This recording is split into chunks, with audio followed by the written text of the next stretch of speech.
पूजा और दीपू दोनों बच्चे बहुत परेशान थे। उनकी माँ अभी तक काम से नहीं लौटी थी। पूजा दीदी, माँ ताई जी के घर बहुत देर से गई हुई हैं। अभी तक तो उन्हें आ जाना चाहिए था। मुझे भूख लगी है। भूख तो मुझे भी लगी है। चल हम दोनों ताई जी के घर से माँ को बुलाने। देहांत हो गया। इस कारण गायत्री पर मुसीबत में गायत्री अपनी जेठानी के घर पैसे मांगने गई तो उसने उधार देने से साफ मना कर दिया। देख गायत्री, उधार तो मैं तुझे दे नहीं सकती। हाँ, मेरी नौकरानी काम छोड़कर चली गई है। अगर तू चाहे तो मैं तुझे घर में साफ सफाई बर्तन के काम के लिए रख सकती हूँ। बदले में तू पैसे और एक वक्त की रोटी ले लिया करना। ठीक है भाभी, मैं कल से काम पर आ जाऊंगी। गायत्री सरोज के घर नौकरानी बनकर काम करने लगी। पूजा दीपू को बहुत भूख लगी थी, इसलिए वो खुद ही अपनी माँ को बुलाने के लिए अपनी ताई जी के घर चले जाते हैं। पर वहां जाकर दोनों का रोना निकल जाता है। सरोज गायत्री को झाड़ू से पीट रही थी। मेरा यकीन मानो भाभी, मैंने दूध का पतीला अच्छे से ढका था। मैंने ऊपर वजनदार बर्तन भी रख दिया था। मुझे मत मारो भाभी। एक तो नुकसान कर दिया, ऊपर से झूठ भी बोलती है। तूने पतीला ढका ही नहीं, इसीलिए बिल्ली दूध में मुंह मार गई, वरना ढका हुआ होता तो कभी भी बिल्ली मुंह ना मारती। सजा तो तुझे मिलेगी। अब इस महीने तुझे पैसे भी काट कर दूंगी और आज खाना भी नहीं मिलेगा। हाँ। नहीं भाभी, ऐसा मत करो। मेरे बच्चे घर पर भूखे हैं। उन्होंने सुबह से कुछ नहीं खाया। आपके घर से जो खाना मिलता है वही मैं बच्चों को देती हूँ। माँ। अरे बच्चों, तुम और यहाँ? माँ, आप आई नहीं थी तो हम आपको देखने के लिए आ गए। पर ताई जी आपको मार क्यों रही है? ताई जी, आप माँ को क्यों मार रहे हो? माँ को दर्द हो रहा है। दर्द हो रहा है तो मैं क्या करूं? दर्द तो मुझे भी हुआ है। अरे 2 किलो दूध खराब हो गया, इसके पैसे कौन देगा? पैसे की तो ऐसे ही वसूली करनी पड़ेगी ना। चल जाए यहाँ से अपने बच्चों को लेकर। आज खाने को कुछ नहीं मिलेगा। कल काम पर आना, अब कल ही मिलेगा। गायत्री बच्चों को लेकर रोती हुई घर आ जाती है। बच्चे पानी पीकर ही सो जाते हैं। उधर सरोज अपनी मक्कारी पर बहुत खुश हो रही थी। तू तो बड़ी चालाक है सरोज, है? खुद ही दूध का पतीला खुला छोड़ दिया और इल्जाम सरोज पर लगा दिया। तो और क्या, कोई बिल्ली दूध पर मुंह नहीं मार गई। वो तो मैंने जानबूझकर सरोज पर झूठा इल्जाम लगाया ताकि ये पैसे बच जाए और उसे भी थोड़ा डर रहे। अरे डराना भी तो जरूरी है, वरना सर पर चढ़ जाएगी। गायत्री के जेठ जेठानी एक नंबर के मक्कार इंसान थे। उन्हें उस गरीब मजबूर माँ और बच्चों पर बिल्कुल भी तरस नहीं। बच्चों को समझा बुझाकर काम पर चली जाती है।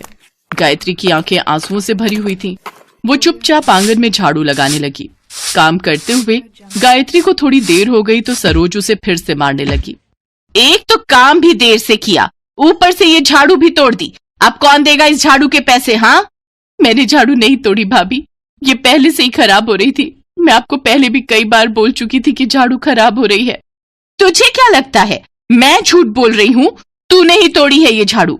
मुझे नहीं पता। अब या तो नई झाड़ू लेकर आ या फिर यहाँ आने की कोई जरूरत नहीं है।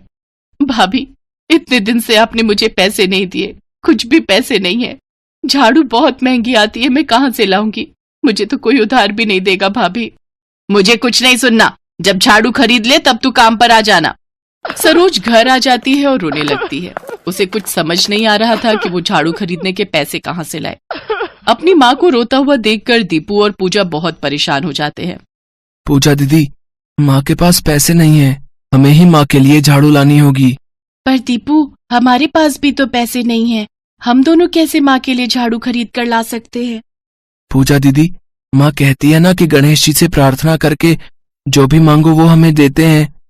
दीदी, हम भी भगवान गणेश जी से प्रार्थना करते हैं कि वो हमारी माँ के लिए नई झाड़ू दे दें।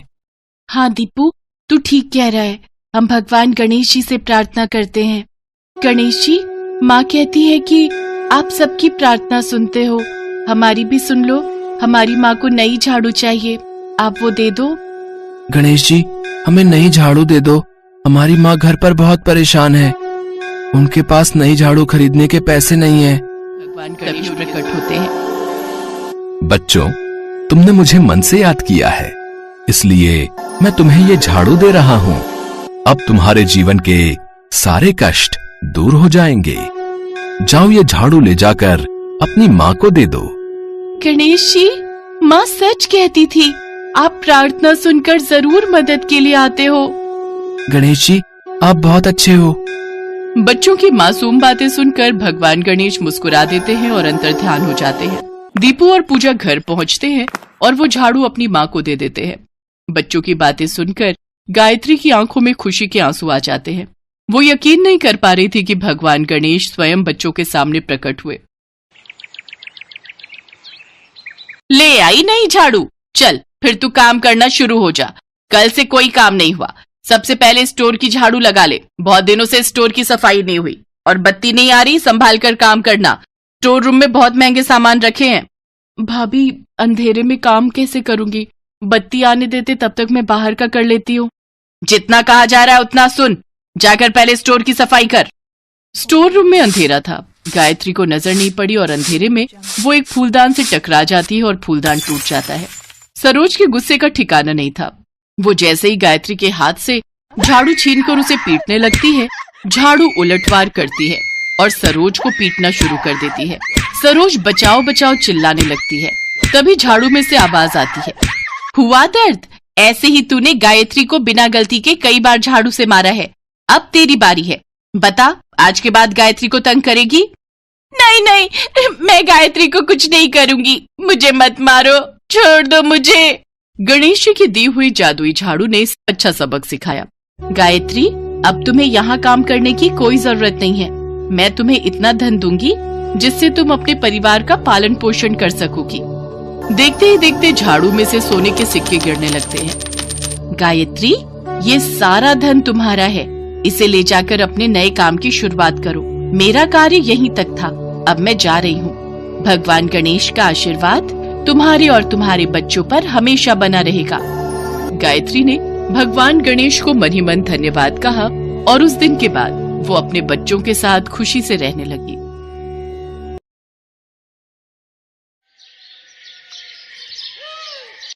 मीरा देखने में बहुत खास नहीं थी, रंग से सांवली और शरीर से भी भरी भरी, लेकिन फिर भी वो एक मशहूर मॉडल बनना चाहती थी। सुंदर सी ड्रेस पहनकर एक बड़े से स्टेज पर रैंप वॉक करना उसका बचपन का सपना था। इसलिए अपनी कॉलेज की पढ़ाई छोड़कर वो फैशन डिजाइनिंग का कोर्स करना चाहती थी।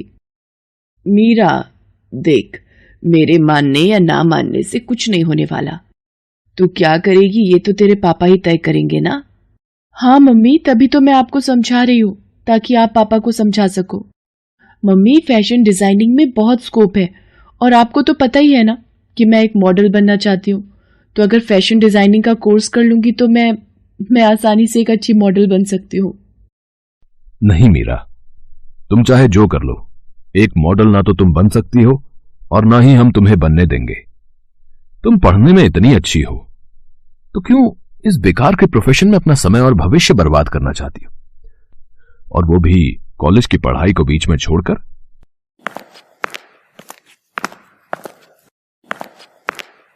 लेकिन पापा, मीरा, मुझे और बहस नहीं चाहिए। तुम्हारे लिए क्या अच्छा है ये हम तुमसे बेहतर जानते हैं। देखो बेटा, हम तुम्हारा दिल नहीं तोड़ना चाहते, पर अब तुम्हें आईना दिखाना बहुत जरूरी है। तुम्हें याद है कि हमने तुम्हारी जिद पर तुम्हें कॉलेज के फैशन शो में हिस्सा लेने दिया था। क्या हुआ उसके बाद, याद है ना तुम्हें? सब लोग कैसे तुम पर हंस रहे थे, और वैसे भी ये प्रोफेशनल कोर्सेज कितने महंगे होते हैं, तुम्हें पता भी है। बेटा, मैं तुम्हें सिर्फ कॉलेज भेज सकता हूं, इससे ज्यादा मेरी हैसियत नहीं है, तो इस मसले पर बहस की गुंजाइश नहीं। चलो अब जाकर पढ़ाई करो, और हां, जरा मुझे आज का अखबार लाकर देना। मीरा कुछ नहीं कह सकी। वो चुपचाप वहां से चली गई और उस दिन का अखबार लेकर अपने पिता के पास जाने लगी। तभी उसकी नजर अखबार में छपे एक इश्तिहार पर पड़ी। अरे, ये तो मशहूर फैशन डिजाइनर सुगम कपूर हैं, उन्हें मॉडल की जरूरत है। मुझे यहाँ जाना चाहिए, शायद कुछ बात बन जाए। मीरा उस एड वाले पेज को अपने पास रख लेती है। फिर अगले दिन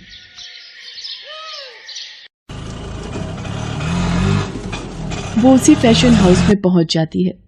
वहां सब कुछ मीरा के लिए एक सपने जैसा था। हर तरफ एक से एक सुंदर ड्रेसेस और एक से एक खूबसूरत मॉडल्स वहां पर मौजूद थी। मीरा इस सब में खोई गई थी कि तभी, हे यू, क्या काम है? किससे मिलना है तुम्हें? जी मुझे सुगम सर से मिलना है। सुगम सर इस शहर के सबसे मशहूर फैशन डिजाइनर हैं और तुम्हें क्या लगता है वो यूं ही किसी से भी मिल लेंगे? मैं उनकी मैनेजर हूँ, मुझे बताओ क्या काम है उनसे। वो मैम, मैं ये एडवर्टीजमेंट देखकर आई हूँ, मैं एक मॉडल बनना चाहती हूँ। क्या क्या कहा, मॉडल? और तुम सच बताओ, क्या यहाँ आने से पहले आईना देखा था तुमने? सुगम सर को अपने ब्रांड न्यू लहंगा कलेक्शन के लिए मॉडल चाहिए। एक ऐसी मॉडल चाहिए उन्हें जो उनके डिजाइन किए हुए लहंगे को पहनकर बिल्कुल एक परी जैसी दिखे। तुम समझ रही हो ना मेरी बात? जी जी, मैं समझ गई। तो मुझे यहाँ कोई और काम मिल सकता है क्या मैडम, प्लीज? अच्छा, वैसे यहाँ साफ सफाई के लिए किसी की जरूरत है तो सही, लेकिन मैं कर लूंगी, बहुत अच्छे से करूंगी मैं। प्लीज मुझे ये काम दे दीजिए। मीरा किसी भी हाल में उस फैशन हाउस से जुड़ना चाहती थी, इसके लिए वो वहां साफ सफाई के काम के लिए भी तैयार हो गई। वो अगले ही दिन से उस फैशन हाउस में साफ सफाई के लिए जाने लगी। घर पर उसने इस बारे में किसी को नहीं बताया। वो कॉलेज जाने के लिए घर से निकलती, लेकिन पहले उस फैशन हाउस में आकर साफ सफाई करती और फिर उसके बाद कॉलेज जाती। ऐसा कई दिनों तक चलता रहा। फिर एक दिन, अरे वाह, ये कितना सुंदर लहंगा है। लगता है जरूर ये लहंगा सुगम सर के नए कलेक्शन में से है। काश मैं इसे एक बार पहनकर देख पाती। वैसे यहाँ सबसे पहले तो मैं ही आती हूँ साफ सफाई के लिए, मेरे जाने के बाद ही सब आते हैं। एक बार चुपचाप पहनकर देख लूंगी तो किसी को पता नहीं चलेगा।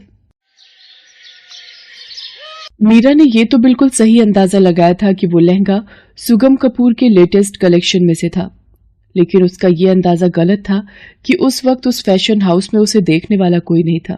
ये शायद उसकी खराब किस्मत ही थी कि उस दिन खुद सुगम कपूर वहां मौजूद था। उसका लेटेस्ट कलेक्शन जल्द ही लॉन्च होने वाला था, तो वो खुद सारी तैयारियों को देखने के लिए वहां आया हुआ था और इत्तेफाक से एक रात पहले वहीं अपने केबिन में रुका हुआ था। मीरा जैसे ही वो लहंगा पहनकर आईने के सामने आई तो सुगम कपूर ने उसे सीसीटीवी कैमरे की मॉनिटरिंग स्क्रीन पर देख लिया। वो फौरन अपने केबिन से बाहर निकलकर मीरा के पास आया और गुस्से से बोला, हे, कौन हो तुम और तुमने किससे पूछकर इस लहंगे को हाथ लगाया? सुगम कपूर भले ही मीरा को नहीं जानता था, लेकिन मीरा उसे अच्छी तरह से पहचानती थी। वो सुगम कपूर को देखते ही जैसे एक बुद्ध बन गई थी। तुमसे पूछ रहा हूं मैं, कौन हो तुम? जल्दी बताओ, वरना मैं अभी सिक्योरिटी को बुलाता हूं। नहीं, रुकिए सर, मेरा नाम मीरा है। मैं यहाँ आपके फैशन हाउस में ही काम करती हूँ। क्या, यहाँ काम करती हो? तो फिर आज से पहले मैंने तुम्हें कभी यहाँ देखा क्यों नहीं? जी सर, मैं यहाँ साफ सफाई का काम करती हूँ और करीब 15 दिन पहले ही मैंने यहाँ ज्वाइन, मेरा मतलब है काम शुरू किया है। मुझे निशी मैडम ने मेरा मतलब है कि निशी मैडम ने काम पर रखा था मुझे। ओके, अगर ऐसा है तो जरा समझाओगी कि ये लहंगा क्यों पहना है तुमने? क्या इसे पहनकर साफ सफाई करोगी तुम? इसे हाथ लगाने से पहले पूछा तुमने किसी से? आई am really very sorry sir. वो दरअसल बात यह है कि मैं हमेशा से आपसे मिलना चाहती थी। मैं एक मॉडल बनना चाहती हूँ सर, और यहाँ आई भी इसीलिए थी, लेकिन क्या मॉडल नहीं बन सकी तो झाड़ू पोछा करने लगी? व्हाट नॉनसेंस, ये सब बातें मेरे सामने मत बनाओ तुम। आई नो तुम यहाँ मेरा कलेक्शन चुराने के लिए आई हो। बताओ मुझे, मेरे किस राइवल ने भेजा है तुम्हें यहाँ चोरी करने? नहीं सर, ऐसा कुछ भी नहीं है, मेरा यकीन कीजिए। मैं तो बस यहाँ रहकर सीखना चाहती थी। ये देखिए सर, मैंने खुद एक लहंगा भी डिजाइन किया है। इतना कहकर सुगम कपूर की तरफ एक कागज बढ़ाती है जिसमें मीरा ने खुद एक बहुत सुंदर लहंगा डिजाइन किया हुआ था, लेकिन सुगम कपूर उसके डिजाइन पर नजर तक नहीं डालता और गुस्से में उससे कहता है, अच्छा, तो तुझे लगता है कि तू जो कहेगी वो मैं मान लूंगा? हाँ, देख, तू जैसी दिखती है ना, उस हिसाब से मॉडलिंग को तो तू भूल ही जा। I have many more good options than you. जहां तक रही बात फैशन डिजाइनिंग की, तो उसके लिए भी मुझे तेरी जरूरत तो नहीं है। अब इससे पहले कि मैं पुलिस को फोन करके यहाँ बुलवाऊं, तू यहाँ से गायब हो जा। और हाँ, तेरे जाने से पहले ये लहंगा इसकी जगह पर होना चाहिए, समझी ना? एक बात और, फिर कभी तेरी ये बेकार शक्ल मेरे फैशन हाउस के आसपास भी नहीं दिखनी चाहिए, समझी ना? मीरा फौरन जाकर अपने कपड़े बदलती है और उस लहंगे को सही सलामत उसकी जगह पर रखने के बाद वो सुगम कपूर के फैशन हाउस से बाहर आ जाती है। उसके सारे सपने एक बार फिर बिखर गए थे। वो आंखों में आंसू लिए अपने बनाए हुए लहंगे के डिजाइन को देख रही थी। तभी अचानक एक करिश्मा हुआ। उसके आंसू जैसे ही उस डिजाइन वाले कागज पर पड़े तो वहां एक तेज रोशनी चमकी, जिसके साथ वो लहंगे का डिजाइन एक असली लहंगे में बदल गया। वो हूबहू वैसा ही था जैसा कि मीरा ने कागज पर बनाया था। ये देखकर मीरा चौंक गई। उसे कुछ भी समझ नहीं आ रहा था। ये कैसे हो सकता है? ये तो बिल्कुल वैसा ही लहंगा है जैसा मैंने मन में सोचा था डिजाइन बनाने से पहले। ये तो जादू है। मीरा उस लहंगे को सबकी नजरों से बचाकर अपने घर लेकर जाती है और फिर अकेले में उस लहंगे को पहन कर देखती है। उस लहंगे को पहनते ही मीरा एक सुंदर मॉडल बन जाती है। एकदम गोरी चिट्टी, स्लिम ट्रिम और बहुत ही खूबसूरत लग रही थी वो। ये तो कमाल हो गया। मैं इतनी स्लिम और मेरा चेहरा ये भी कितना चमक रहा है। ये जादू कैसे हुआ मीरा नहीं जानती थी, लेकिन फिर भी अब वो बहुत खुश थी। उसने तुरंत ही लहंगे में अपनी कुछ फोटोज क्लिक करके ऑनलाइन अपलोड कर दी। देखते ही देखते उसकी फोटो ट्रेंड करने लगी और कई फैशन डिजाइनर मॉडलिंग के लिए खुद उसे अप्रोच करने लगे, जिनमें से सुगम कपूर भी एक था। वो खुद मीरा से मिलने उसके घर आ पहुंचा। हेलो, दिस इज सुगम Kapoor, the famous fashion designer. Congratulation, आप तो सबकी चहेती बन गई हैं। देखिए, आप जितनी मशहूर हैं उतना ही मशहूर मेरा ब्रांड भी है। तो अगर हम दोनों मिलकर काम करें तो कमाल कर सकते हैं। जी, I am really very sorry, but मुझे आपका कलेक्शन कुछ खास पसंद नहीं आया, इसलिए मैं आपके लिए मॉडलिंग नहीं कर पाऊंगी। क्या? बट ये कैसे कह सकती हैं आप? आपने अभी मेरे डिजाइन्स देखे ही कहाँ हैं? मैंने आपका मेन डिजाइन देखा भी है और उसे पहना भी है। शायद आप उस दिन को भूल गए हैं, लेकिन मैं कभी नहीं भूल सकती जब आपने मेरी बेइज्जती की थी। मेरे चेहरे और रंग रूप का मजाक उड़ाया था आपने। तब मैं आपके साथ काम करने के लिए बेताब थी, लेकिन आपको मैं लायक नहीं लगती थी। कुदरत का करिश्मा देखिए सर, हम आज भी साथ काम नहीं कर सकते, because now I have more better options than you. इतना कहकर मीरा ने सुगम कपूर को अपने घर का मेन दरवाजा दिखा दिया, जिसका मतलब साफ था। सुगम कपूर बाहर तो आ गया, लेकिन उसकी आंखों में अब गुरूर की जगह पछतावा साफ दिखाई दे रहा था। हेलो दोस्तों, कैसे हैं आप सब? हमारी कहानियां देखने के लिए हमारे चैनल को सब्सक्राइब कीजिए और हाँ, बेल आइकॉन पर क्लिक करना मत भूलिएगा।